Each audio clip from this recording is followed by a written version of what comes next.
علما وألحقني بالصالحين ربي زدني علما وألحقني بالصالحين اللهم صل وسلم.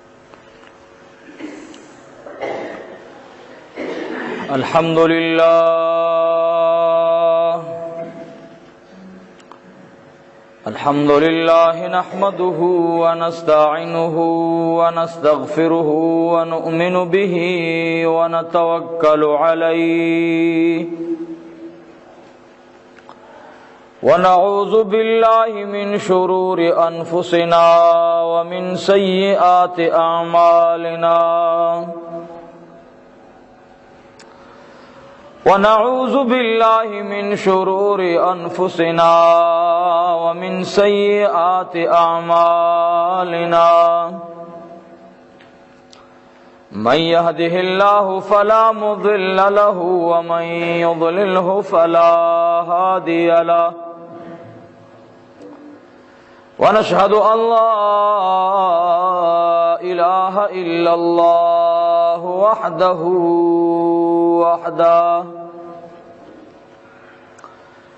لا شريك له ولا نظير له ولا مثيل له ولا مثل له لا ولد له ولا والد له ولم يكن له كفوا أحد ونشهد أن سيدنا وسندنا وحبيبنا وحبيب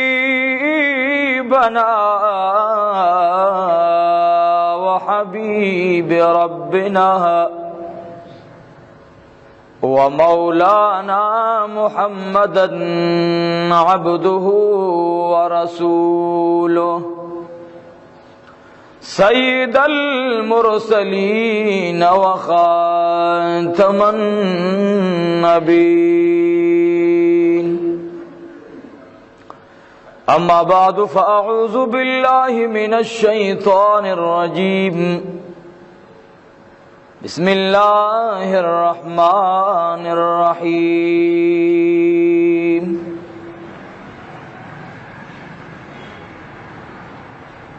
ألا إن أولياء الله لا خوف عليهم ولا هم يحزنون الذين آمنوا وكانوا يتقون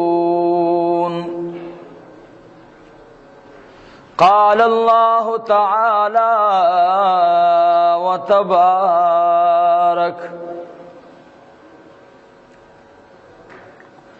يا أيها الذين آمنوا اتقوا الله وكونوا مع الصادقين أما بعد هو الحبيب الذي ترجى شفاعته لكل حول من الأحوال مقتحم يا ربي صل وسلم دائما أبدا على حبيبك خير الخلق كلهم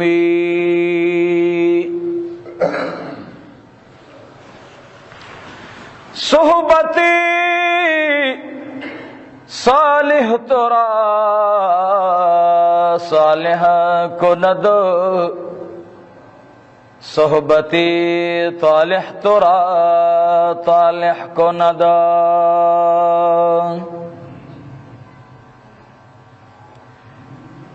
مجلس د اولیاء بسر زرشی کوي لوټا او یا کانے د صحرا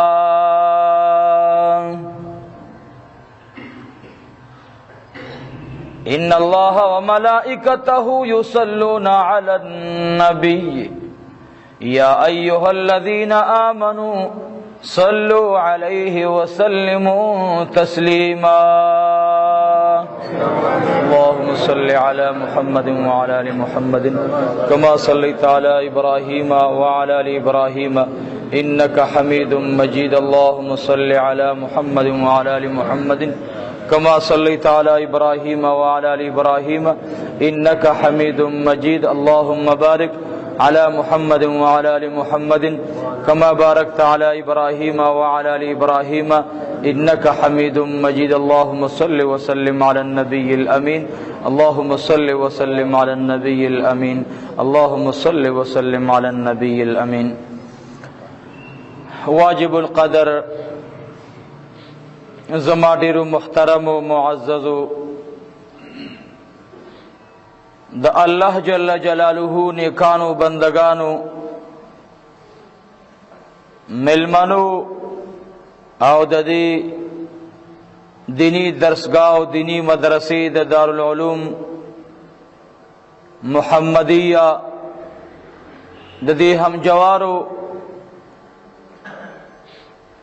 اللہ جل جلالہ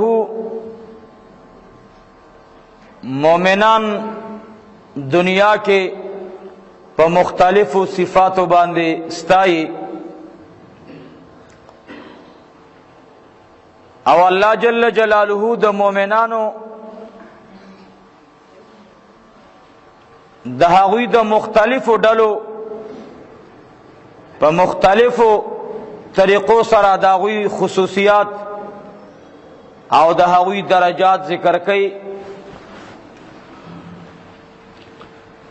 که د ایمان په اعلی درجه کې خلق دی نو هغه د انبیاء نه بعد صحابه کرام دی رضوان الله تعالی علیهم اجمعین او د صحابه کرامو نه د ایمان په درجه کې بیا ورپسې دویمه مرتبہ و پوڑی باندے سنبال اغا تابعین حضرات رحمهم اللہ تعالی علیہم اجمعین او بیا داسی سلسلوار مراتب دہاغا تب تابعینو او تردی وقت پوری چی سمرہ مسلمانان پا مختلفو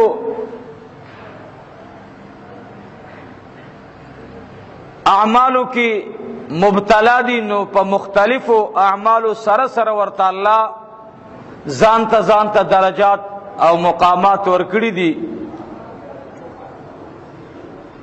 قیمت پوریم اللہ جل جلالہ دا مومنانو دا مختلف ڈلو ذکر فرمائی نو یو حق ڈالا دا چی آغا منگو تاسی پا صفت دا اولیاء پیجنو اولیاء زمانے د جناب رسول اللہ صلی اللہ علیہ وسلم دام اولیاء اللہ دی ولی تعارف دا دے دا اللہ دوست ہوئی ولی صفت دا دے چی یخرجهم من الظلمات الى النور انن ستاس دولان دی دا اللہ دا معرفت والاو سو خبر عرض کوم او نن د دنیا په مخ باندې چې څومره بے ادبی د اولیاء الله کیږي مونږ او تاسو د الله نه ځان بچ اوساتو چې یا الله دا خو ډیر آیو بدرنګ دشمنی ده چې الله مونږ ستاده لوی ډلې د مینه او محبت والا سره مونږ د هغوی ګریوانونو ته لاس ورچو د هغوی بے ادبی کو دا خو یو قسم داسې دی چې یو سړی چاته وای تمہیں ډیر خوخی تا سره مې ډیره مینه ده خو چې ته په چا خوشحالیږي او تا ته کوم خلق ګران دي هغه زما ډیر بدي شي نو دا د دې عاشق دا خبره د معشوقې سره دروغجنه ده که د چا سره مینه وي نو د هغې دوستان به هم خوښ وي نو که د چا د الله سره مینه وي د الله دوستان به خوښي که د الله د رسول سره د چا مینه وي د الله د رسول دوستان به خوښي او چې د الله د رسول دوستان او د الله دوستان خوښ شو نو دا سړی به الله جل جلاله په صفت د مؤمن او په صفت د اول درجه د مؤمن کې الله حساب کی. دی وجنا عزیزانو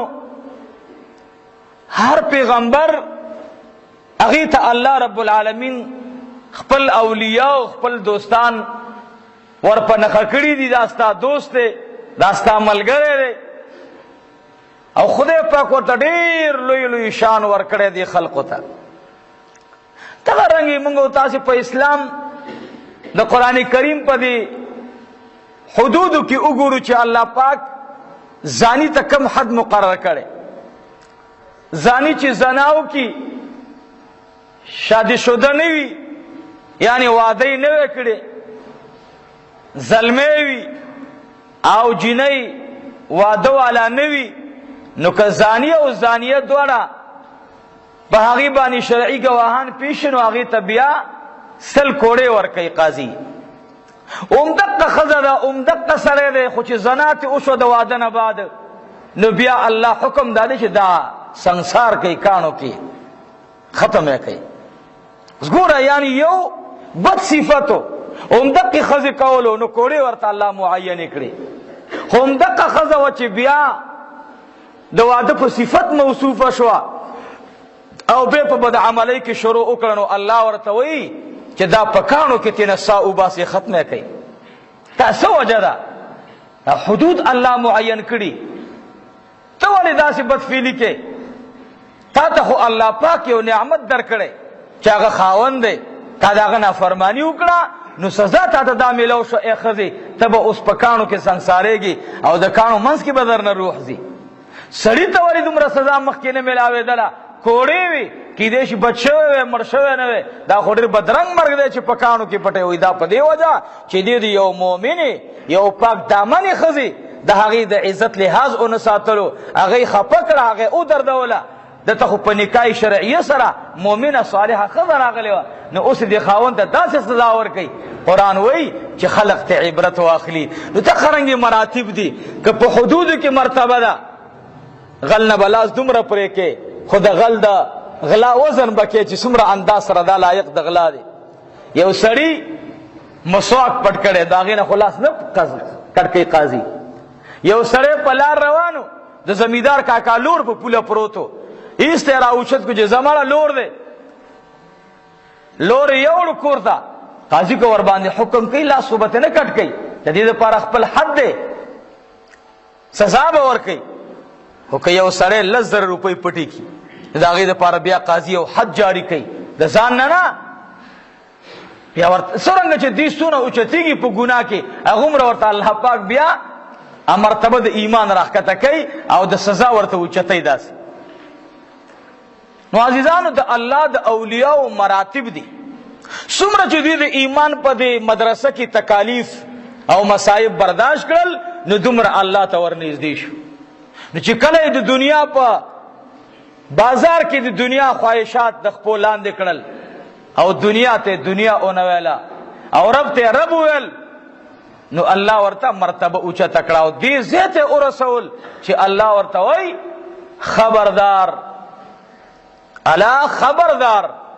خداوند متعال فرمایي ان اولیاء الله، الله وی خبردار بشکا زما اولیاء الله چی دی. خبر اور اے انسان عام گمان ور باندې مکوان، لا خوف علیہم، د دنیا جون ویره دا تکلیف دی الله وی دی باندې بیان نوی. کله چې دنیا کې زندگی تیری الله وی دا به د خوف نه بهر وی. کله چې دی مومن ته مرګ راځي دی ولی الله ته، نو الله ورته فرشته را لیږي ورته وی اے زما مومنا، اے زما دوستان، ما ترى رواني، ما تدرات للمبارك شاه.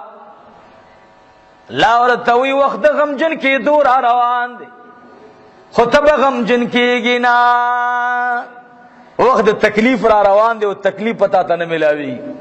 وخت غم را روان دی خو تا ته به غم نه وي.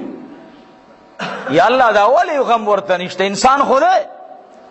الله فرمایي غم بم نه وي. اے پرشتو غوږ کې ورته زیری ورکا، لهم البشرا فی الحیات الدنیا، دنیا کی ژوند کی تا ته د خوش خبرانی وي.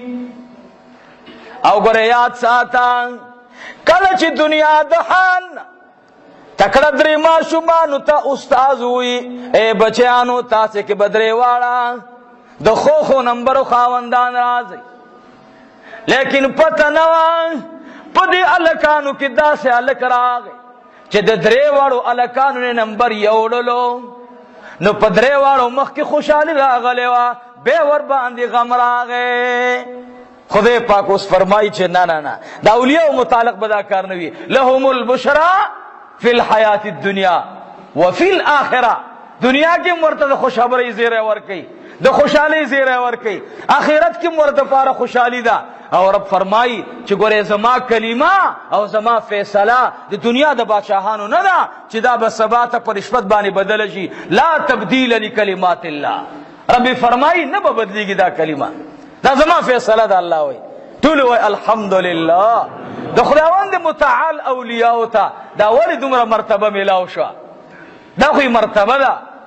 دا ځکه چې د دنیا په دروازه کې ورته ورځ په ورځ تکالیف رسي. هغې زمانې نه راواخله دا الله د پیغمبر اولیاء ته ابي جهل څومره تکلیف ورکړل، صحابه کرام صحابیات دا د الله اولیاء دي، څومره تکالیف ورته میلاو شو. خو دې اولیاء الله یوه خبره کوله چې زمونږ د ځان او بدن او زمونږ مال او زمونږ مخې ته جیدادونه دا د قربان وي په معشوقه زمونږ باندې، یعنی په جناب رسول الله صلی الله علیه و آله وسلم. خداوند متعال ورته د قبر نه اوازونه ور نصیب کړل، کله به راځې زما غېږې ته، ډېر زیات مې خوښوي. عثمان ذوالنورین رضی الله تعالی عنه چې د هغې لاش مبارک یې واغستو، څو جمعې وړاندې ما د هغه بیان کړی،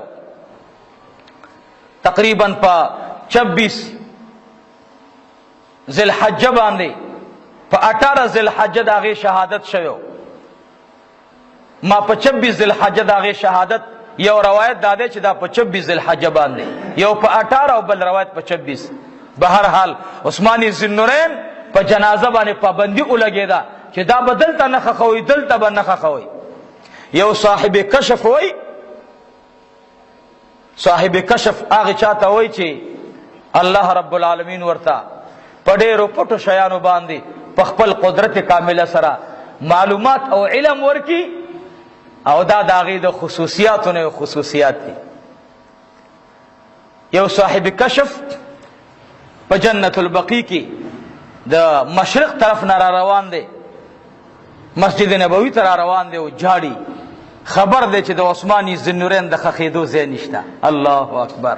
هغه عثمان چې د مدینې منورې د جومات ځمکه 80 ګزه یو ځلې واغستله، هغه عثمان چې زر اوخان هغه د تبوک د غزا دپاره واغستل، هغه عثمان ذوالنورین چې چا به د صحابه ودونه نه ودونه به ورته کول، هغه عثمان ذوالنورین چې د مدینې منوره کې کویان او د اوبو د یخو څکلو، هغه عثمان کویه واغسته. لیکن بیا هغې عثمان ته په زمین د مدینې منورې چا ځای د ښخېدو نه ورکول. دنیا کې به دا حالات راځي، د خدای د اولیاو د نیکانو خلقو دا رنګارنګ وخت سره مخالفتونه خلقی، خو الله ځکه خو ورته دا مقام ورکړي چې لهم البشرا فی الحیات الدنیا وفی الاخره. عثمان ذوالنورین دا صحابي وایي زه د مشرق طرف نه په جنت البقیع را دننه شم، جړه راغله چې اے رب کائنات یا الله یا رب العالمین، خدای دا هغه عثمان ذوالنورین دی، یا الله چې مدینه منوره کې اوبه نه وي، چا سره د اوبو انتظام نو، د مدینې کویا د یهودو په لاس او تصرف کې و، یا اللہ دا عثمانی ذوالنورینو دا زم د جناب محمد رسول اللہ چه د مدینی فقیرانو تے کوئی د پارا د اوبو د پارا انتظام برابر کر. یا اللہ نن د عثمان زمکہ کی زین نشتا دے فکر سر را روان دے د جنت البقی د خورن آوازن را اچتیگی دے اخوا دے خوا گوری یو آواز را گئی چے اے عبداللہ اے دخدے بندہ زماغی کا عثمان ابن عفان تا کلو دا زوربان فخر کو ما زماغی کی تیرا والا دی خواہی اولی دل آواز راگے خسشت دے نا بیا بل آواز راگے ورتوی اے دخدے بندہ ستا قدمون دی ماد پارا مبارک وی تچے لاڑے دا عثمانی ذوالنورین دا پارا ما زان خیستا کرے ما تیرا والا چسو پا جنت البقی پا دروازہ پا کمر باندی لاندی اخکتا کی دلو یو دا پاس اصل آوازونے دزمکی نورے دلا عبداللہ ابن عمر توئی اے عبداللہ ابن عمر اے دا عمر فاروق بچڑیا مادہ سے آوازونا اورے دلا اور توئی لاڑشا او دا مومنان مورتا اوایا اپا منڈا باندی راگے ورتوی اے دا مومنان مورے اے عائشہ صدیقہ رضی اللہ تعالی عنہ اخی توی چی چاپ واسطه ورتویل چی ورتوی چی زرا روانم خدا ما غگون ووری دل خود سوگ میں معلوم نکڑل آیا دا خوب دا جناتو آواز نہیں بی عائشہ ورت فرمائی دا دا جنت البقی دزمکی آواز دے چی دا عثمانی ذوالنورین دا پارئی زان خیستا کڑے دے زمکم ورتوی چی رازا کله چې د پیغمبر غلامی ته ورسېدو نو خلقو خو نه پرې خودو خو د مدینې ځمکې ورته ویل چې نه بار به نه وباسئ دا زمونږ د غېږې ګل دی دا زمونږ د پټکي ګل دی دا به موږ ته راولئ دا به بل ځای ته نه ځي. عثماني ذوالنورین د شپې په جنت البقی کې دفن شو. چې کله دفن شو دا صحابي وای څو ورځې بعد زه د عثماني ذوالنورین قبر ته راغلم شپه کې مې ورته ژړا کوله جړل مې ورته چې ما د قبر نه आवाज اوریدو چې اے عبدالله تا دې خدای خسته کی چې د عثمان پر راتلو دې موږ ته زینت او ښکلا را وبخله. دا د خدای اولیاء چې شي دی ورته ځمکه وایي راځه ستا راتلل دې مبارک شي. چې کله د الله دشمنان شي نو بیا د قارون په شانتې ورته پختۍ ماتئ بیا وایي اے قارونه په سرزمین باندې مې دستانه بل انسان بد نه راتللو ولې زه بد راتللم قارون ته وایي ځکه چې ستا دشمنی د الله د پیغمبر سره وه او چې څوک د الله د نبی دشمنی نو هغه یاره دا دوستان به څوکي دوستان هغه خلق دی چې د الله د نبی په طریقه باندې ژوند برابر وي. یو ځل موسی علیه السلام وایي چې یا الله زما به جنت کې څوک ګاونډي وي. رب کعبه ورته وایي چې ستا به پلان کې سړی ګاونډي وي.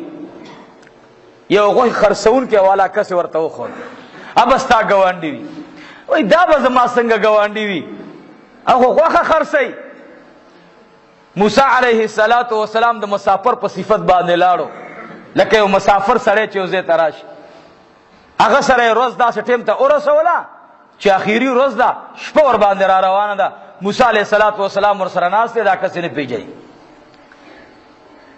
شپه راله ورته وایي وروره څه کې موسی علیه السلام ورته شپه را باندې راغله مسافر یم وایي ما سره نه ځې مېلمه به دې کړم. موسی علیه السلام وایي بس خامخا به ځم بل ځای نشته. دی ورسره لاړو چې لاړو موسی علیه السلام دی اوس ګوري چې دا څه عمل دی چې الله وایي دا به ستا ګاونډي وي. چې لاړو کور ته دننه لاړو په خپل لاس باندې کټوۍ برابر کړه ارسې برابر کړل او دروازې کولو کړو. موسی علیه السلام ورپسې ورغه هغه به چمچ راغستله او یو بوډۍ زنانه کمزورې زنانه هغه په کټ کې پرته وه، هغه به په خوله باندې روټۍ ورکوله. چې هغه به نړۍ تېره کړه نو هغه به ویل چې یا الله زما بچی د موسی علیه السلام ګاونډي جوړ کړي یا الله جنت. موسی علیه السلام چې هر څه ولیدل، موسی علیه السلام د وخت نبی او پیغمبر ویل یا الله ته رښتیا وې. اوږده دعا یې وکړه. دا قصاب ورته وی چې د الله بنده ته څوک تا خو ډېره زه ته جړا وکړه او دا یو اواز کې چې یا الله تا رښتیا ویلي دي. ورته وی ای د الله بنده ما د الله نه سوال وکړو چې یا الله زما به ګاونډي څوک ما ته الله وفرمایل ای زما کلیمه د جنت ګاونډي په پیژندل غواړي. ما ویل یا الله زما به د جنت ګاونډي څوک ما ته وفرمایل ای زما کلیمه پلان کې قصاب بستا ګاونډي وي چې کم کسان غوښه خرڅوي زر عالم تاپسی دا راته ووایه چې دا عمل دی کله نه شروع دی. ورته وی د الله پیغمبران کله چې زما پلار وفاتو زما مور ځوانه وه، زما مور ته بیماري ولګېدله، د رب العالمین فیصله دا وه خپې ته الله واغستلي، الله ته لاسونه واغستل. زما د مور د خدمته څه د پاسه 30 کاله برابر شولو. زمور اوچتوم په غېږ کې کټ ته وړمه او بیا د کټ نه بار دی خوا راوړمه، د هغې د ژوند ټول ضروریات زه پوره کوم. خو زما د 30 کالو نه چې مور کله زه فارغ شم تینا نو مور مې دا دعا کوي چې یا الله زما بچې د موسی علیه السلام ګاونډي کا. خو زه یې نه پېژنم چې موسی علیه السلام څوک دی او ورته وایي هغه موسی علیه السلام زه یم. الله ما ته ویلي چې دا به ستا ګاونډي وي. د دنیا کې که یو سړی د مور خدمت کوي د الله د ولایت مقام ورته حاصل شو، الله په آخرت کې د پیغمبر ګاونډي وګرځولو. یو سړی چې دنیا کې 24 घंटे زندگی داغه د الله د پیغمبر په مینه کې وي، د مور او پلار په خدمت کې وي، او شپم الله له قیام الليل کې تیری او روزم تیری سمو خیل دا به د الله پاک په ډېرو مقربو کې ناراضي خامخا به راځي. زمونږ په دې اولیاء الله کې یو مشهور ولی دی خواجه بهاءالدین خواجه نظام الدین اولیاء رحمت الله علیه، لوی ولی تیر شوی دی، هندستان کې مزار دی. نظام الدین اولیاء ډېر لوی صبرناک عالم تیر شوی او ډېر لوی د کمال نه ډک ولی تیر شوی. د هغې یو مرید دی خادم خاص و. بعضې خلق نن سبا داسې دور او زمانه راغله، الله رب العالمین دې رحم وکړي. تیره ورځ مې اخبار لیدلو په سوریا کې د یو لوی پیغمبر قبر په بمونو باندې والوځولی شو. زمانه را روان. ما به یو وخت کې خبره کوله چې رونو موږ دا مخالفت نه کوو، موږ هم دا ویو چې ولی د الله دوست دی، د الله دوست چې لاړې د الله د دوست نه د معرفت صادر راوړه. یو چا یو عالم دا نه دی ویلي چې هغه ته خدای وایه. هر سړي ته موږ یو د الله ولی د الله ولی ګڼه، د الله دوست ګڼه، د الله محبوب ګڼه، د الله عاشق ګڼه. کال تلاری یا الله ما دا سوره فاتحه ولوستا، دا سوره اخلاص می ولوستو، یا الله ما دا سوره الناس ولوستو، خدای د دې ثواب د باباجی رحمت الله علیه روح ته ورسوا. یا الله د دې اعمال صالحو په وسیله خدای زما ګناهونه معاف کا. دغه څه شرک دی، دغه څه کفر دی. مزه اولیاء زیارتونه دا اولیاء زیارت اولیاء خو بزمو غوند انسانانو ستا غوند انسان ته دو معنی غول کې غولنه هغه به 24 घंटे الله رضا کول.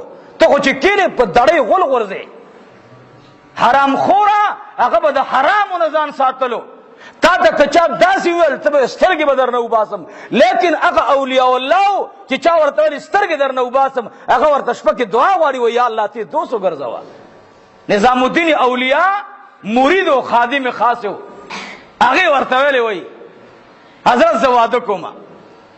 باباجی ورته دعا وکړه وای الله رب العالمین دی دیندار خزه درکې.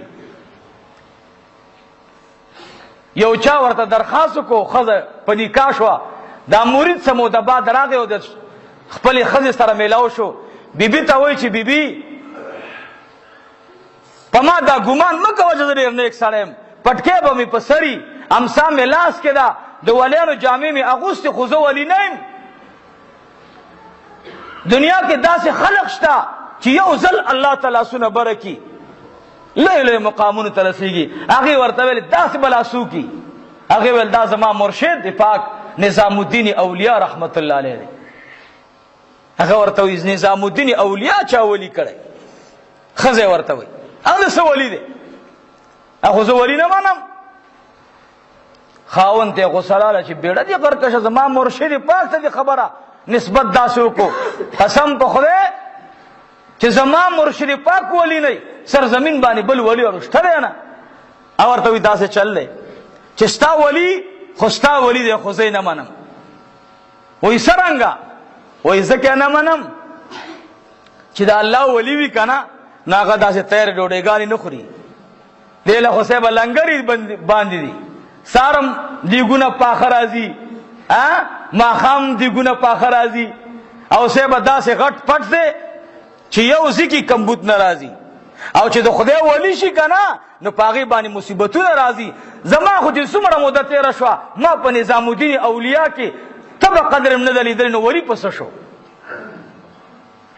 دا ولی نه دی. خاوند سره شک پیدا شو چې هلکه دا خو یو خبره ده، ته راشه مرشد نه تپوس وکړه.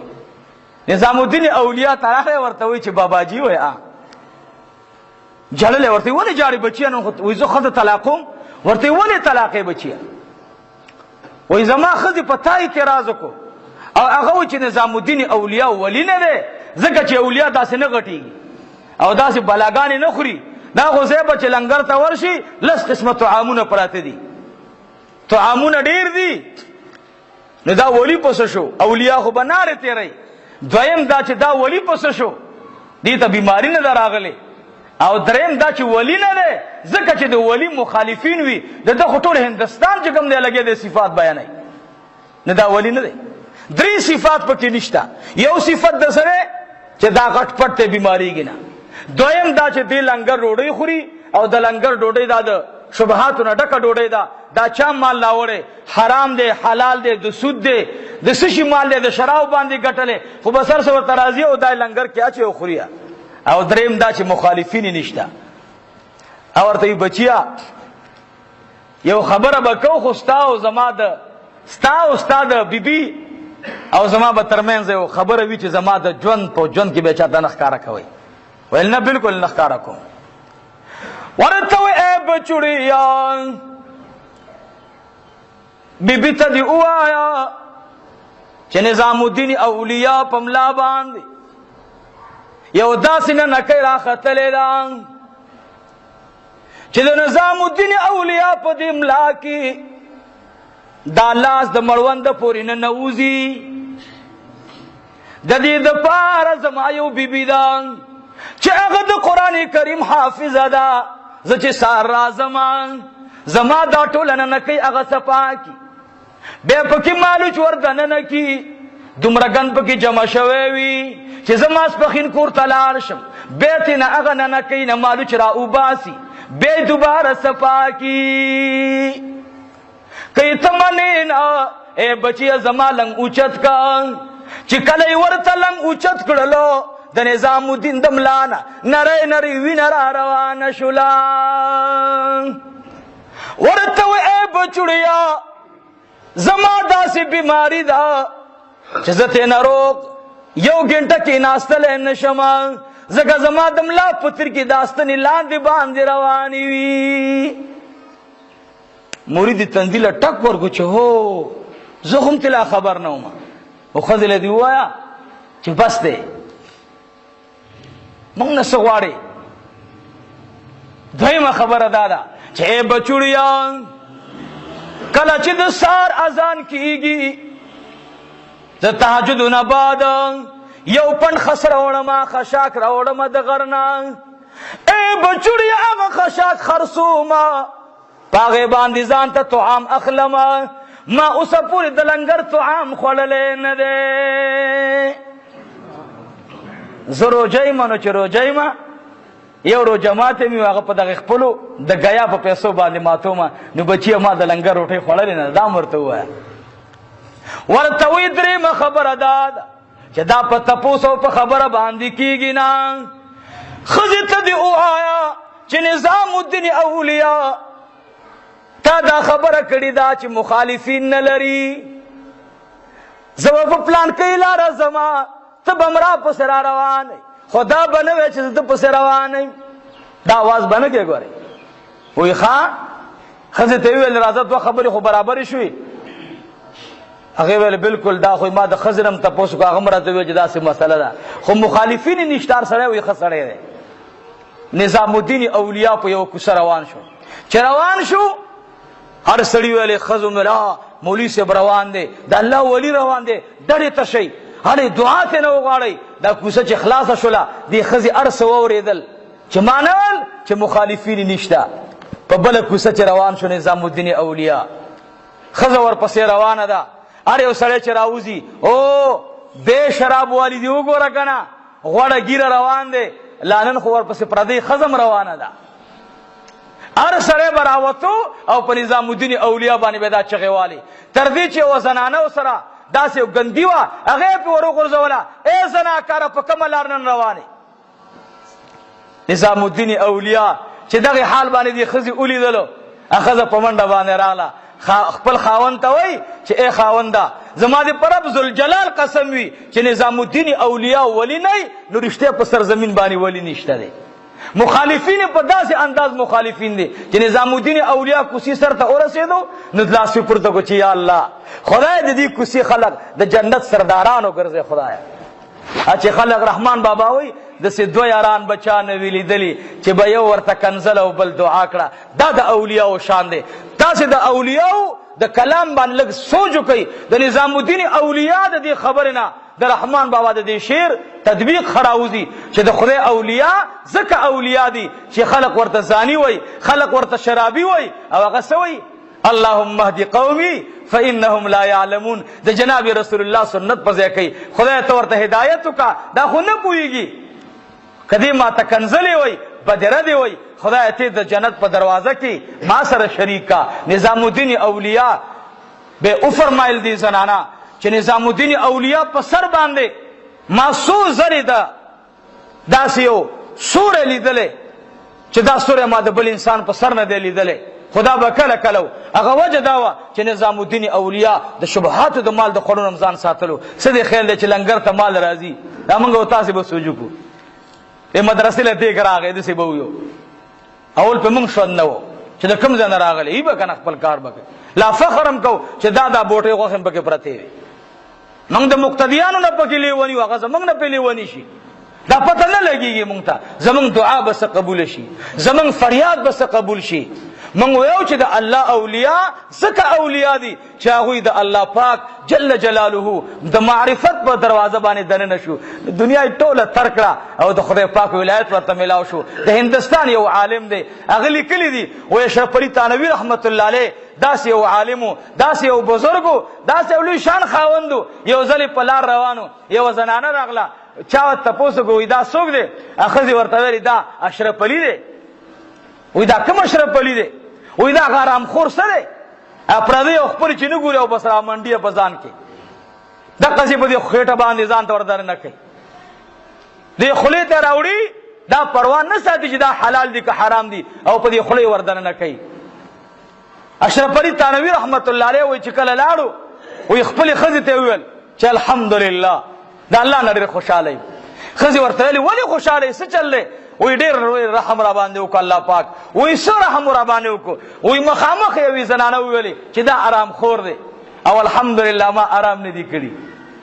او بیا ویل دا په خېټه باندې هر څه دننه کوي. ما ګورې ښځې د خپل حلال ګټلي شوي مال نه د بل چا سیس خوړلی نه دی. د قبر نه بیا خوشبویي روانه وه د تانوي رحمت الله علیه. دې وجه نه عزیزانو د خدای پاک د اولیاو سره مینه کوئ. ګوره نن ډېر د بېادبۍ بازار ګرم دی، قسم په خدای. موږ دا نه وایو چې تاسې د اولیاو نه سوالونه وکړئ، اولیاء د خدایانو ګڼئ. که زه دا خبره وکړم دا خو ما نه به هم الله ناراضه شي، دا خو د ناراضګۍ دو خبره ده.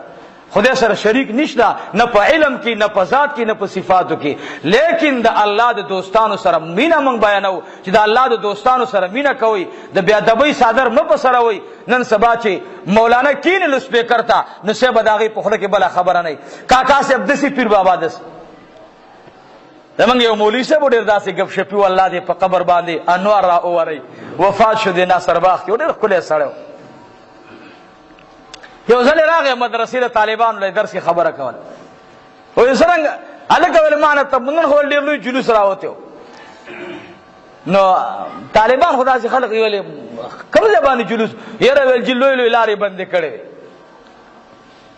نو هغه یو طالب ته مولوي صاحب کالجیانو وایي نه، وایي څوک راوتي وو؟ وایي د خدای اولیا ټول راوتي وو او جنډې ورسره وې، او هغوی ویل چې دې پنجپیریانو وابیانو ته ووایي چې خدای مغړ که مونږ ته د څه درد و مرګ در رسولی دی، مونږ نه قلار شئ، مونږ درته څه ویلی دي، تاسې خپلو کې لګیا اوسئ، مونږ خو در نه څو سوه کاله وړاندې راغلي وو.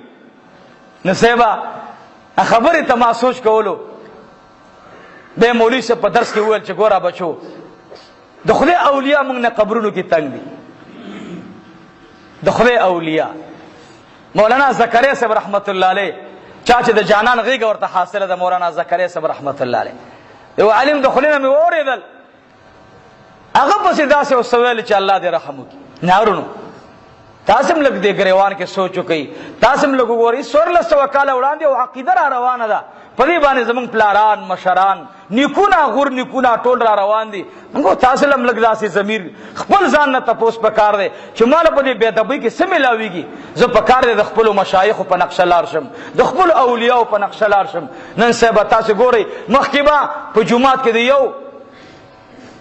یو دستور داسې جوړو، خلقو به د جمعې به ښه تبارک الذي لوستله، دا به د عامو جوماتونو کې لوستل کېدله. موږ ورپسې راغلو چې تبارک الذي په کوم ځای کې راغلی، تبارک الذي منې کړه، خزانې وایي خلک، فایدې څه شته؟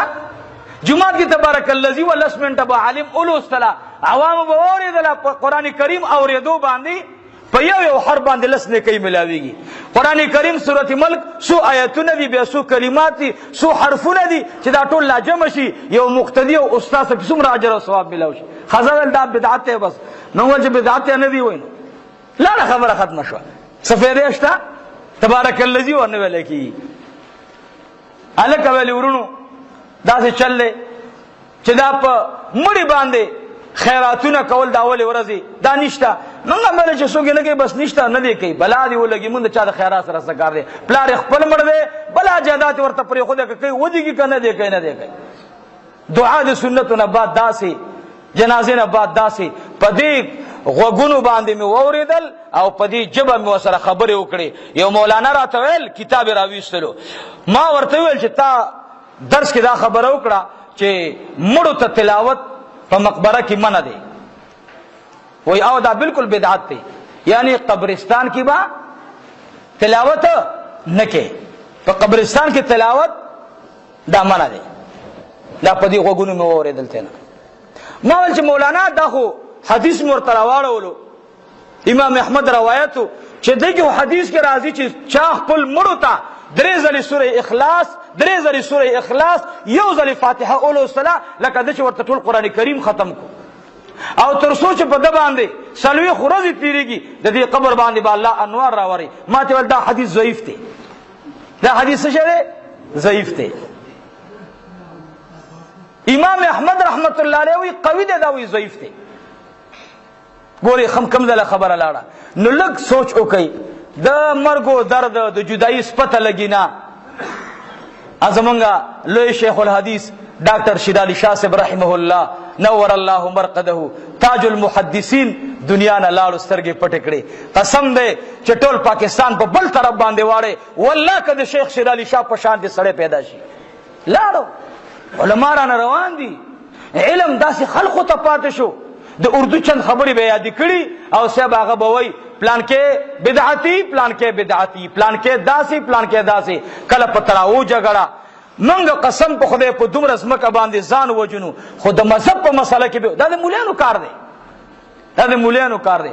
ګوره منګ هم دا کار دی، منګ هم درنه روغ ونی بستر ولو زه به درنه د خدای په ځمکه پراخه ده، لویه ځمکه یو ځای کې به پراته یو. نه، 1400 کال وړاندې د مذهب مسله را روانه ده، په دې غیرت کوي. کاکا صاحب رحمت الله علیه د خدای ولی دی، ولی بیا د بنوم سړی والی. پیر بابا رحمت الله علیه د الله ولی دی، ولی بیا د بنوم سړی والی. دا وایا چې کاکا صاحب رحمت الله علیه نه امداد مغواړي، ځکه د خدای اولیاء دي، هغه خپل محتاج دعات دي. خولي خبره ده. قبر په بم باندې د رحمان بابا قبر سمو د وړاندې الوزولې شو، به په اخبار باندې یو شعر راغلو، ما په ژوند خو نه دي ازار کړي، دا چې ما ازاروي ازار د چا دی. اشیر په اخبار باندې راوستو چې رحمان بابا وی ما چا سره ثبت کړي، خو زما قبر ته دې بمونه راول کې دي. خدای څه ډېر احتیاط پکار دی. مونږ خدایو چې علم ډېر ترقی وکړل کنه، دا ټول تاسو وایي ترقی وکړل. علم ترقی نه کړي، علم جنازه روانه ده.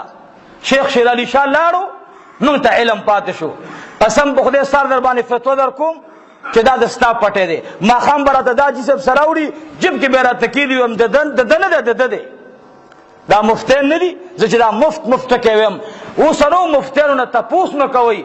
دا لوی د علم غرونه مفتی سیف الله صاحب، دا لوی د علم غرونه هغه خلق ته کېنه چې د چا په علم کې شل کاله 13 کاله په دې فقہ کې تیر شوی، په احادیثو کې تیر شوی. قسم دې د شپږو میاشتو بس مفتی وي. ما غرض دانه ده په چا رد نکوم، خو خبره دادا چې سبا اخیری وخت د نبی پاک صلی الله علیه وسلم فرمایي چې اخیره زمانہ دادا زلزلې بډېری شي.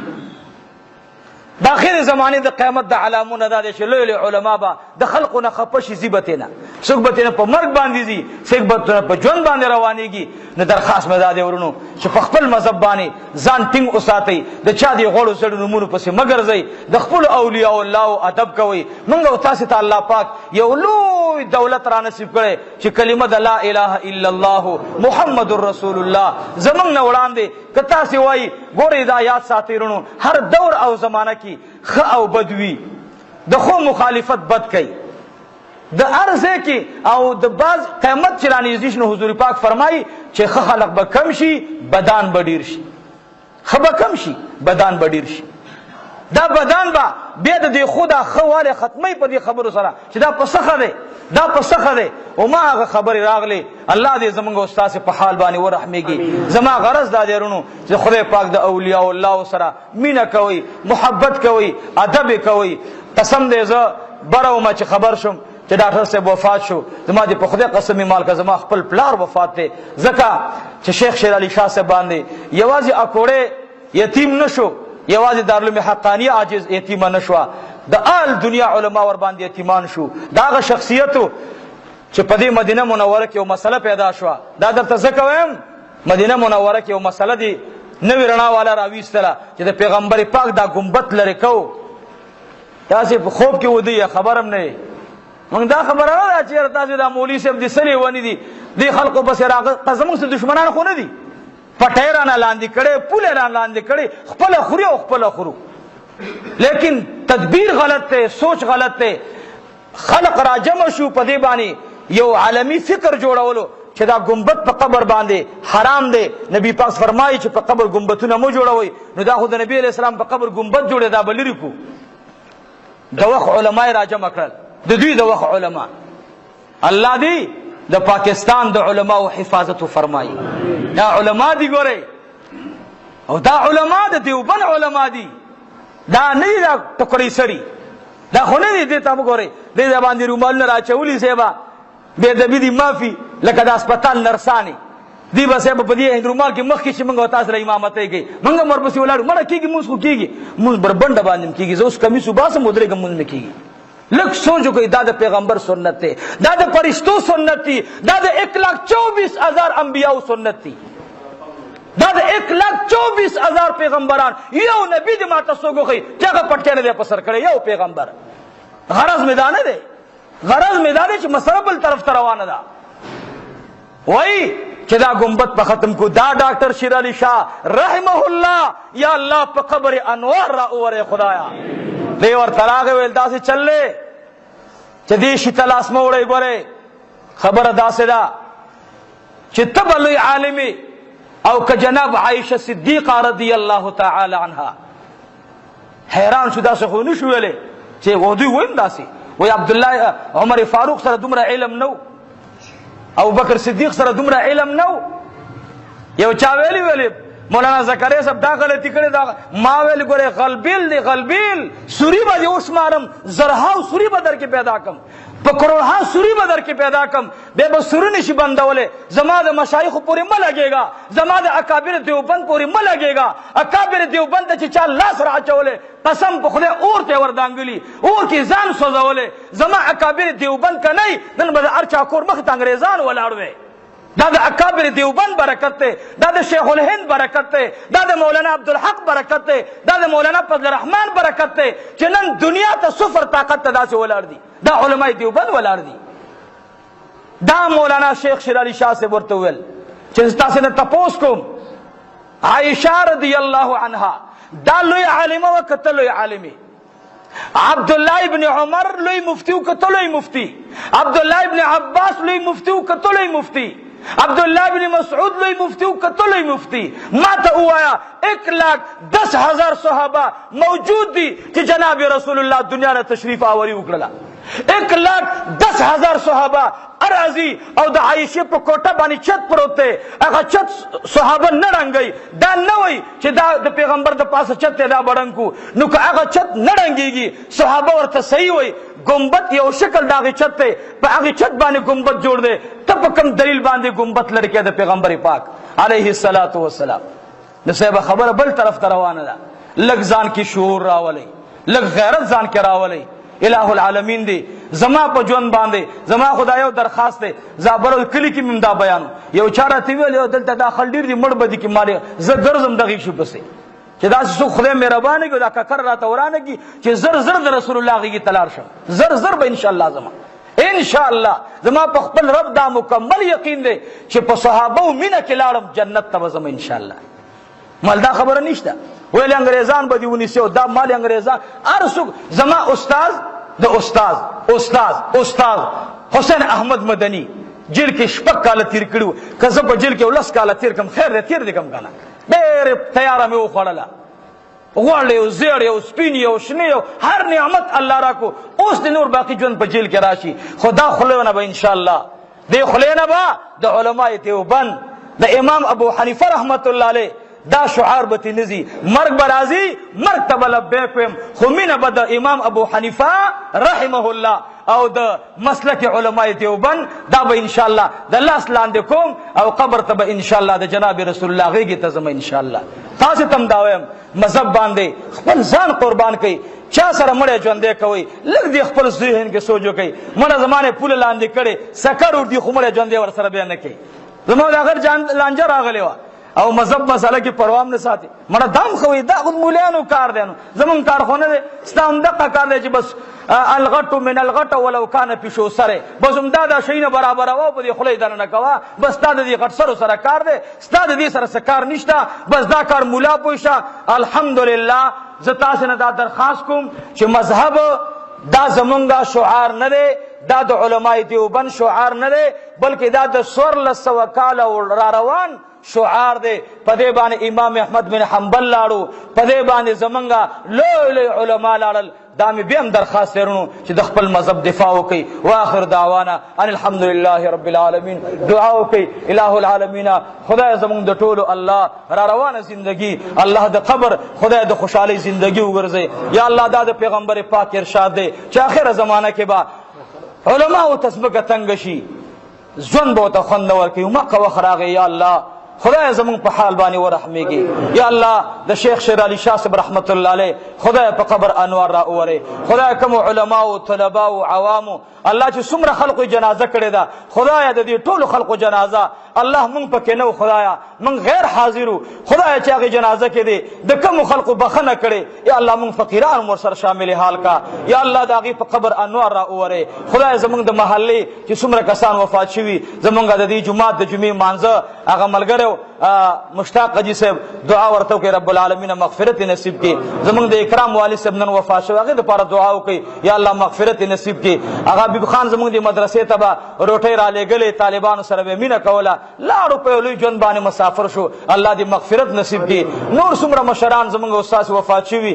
ما ته به یاد وي یا به نه وي خو به هر حال چا چې دا کلمه ویل چې لا اله الا الله محمد رسول الله کده مشرق مسلمان دی کده مغرب دی کده شمال دی کده د جنوب دی الله د ټولو مغفرت فرمای یا الله د ټولو مغفرت فرمای یا الله زمون ګناهونه معاف کی یا الله زمون ګناهونه معاف کی یا الله موږ د اولیاء الله په نقشه باندې روان کی یا الله موږ ته استقامت را نصیب کی یا الله د هر قسمه فتنو نه مساتی یا الله زمون د ټول مسلمانانو اتفاق او اتحاد نصیب کی الله دعا وکي خدای کوم خلق چې په اسلام کې په مسلمانانو کې ډلې جوړي الله زمون مسلمانان په مختلفو ډلو تقسیمي الله تورته هدایت نصیب کی الله که د هدایت قابل نه خدای د دې فتنو نه مسلمانان خلاص کی الله موږ په یو دین باندې په یو مذهب باندې په یو عقیده باندې الله موږ ټول راجمع کی رب العالمین د سلور مذهبونو امامان دا غوی په قبرونو انوار را اوره الله دا غوی دینی خدمات قبول او منظور فرمایي یا الله څومره مقلدین چې د سلور مذهبونو مقلدین دي الله کاغه احناف دي کاغه شوافع دي کاغه مالکی دي کاغه حنابلہ دي رحمهم الله رحمتا واسعه الله د ټول په قبرونو انوار را اوره یا رب العالمین یا ارحم الراحمین الله دې ملک امن او امان راولي شرعي نظام راولي یا الله د ټولي دنیا د مسلمانانو خپل منځ کې اتفاق اتحاد نصیب کی یا الله زمونږ د انبیاو د قبرونو حفاظت فرمایي یا الله زمونږ د اولیاء الله الله د قبرونو حفاظت فرمایي یا الله زمونږ د علماو حفاظت فرمایي یا الله زمونږ د مدرسه ټول دینی مدارس یا الله د دین حلقه د دین مرکزونه وګرځي الله د دې مرکزونو د پاره خدای زمونږ مال قبول کی زمونږ اولاد قبول کی زمونږ دوستان قبول کی زمونږ مقتدیان قبول کی عالم اسلام مسلمانان قبول کی الہ العالمین خدای څومره بیماران دي الله ټول ته شفاء کامله عاجله نصیب کی قرضداران دي الله خدای مونږ ټول د قرضونو نخلاص کی یا الله دې مدرسې پاتې کارونه الله سر ته ورسه الله د لنګر تنظیم برابر کی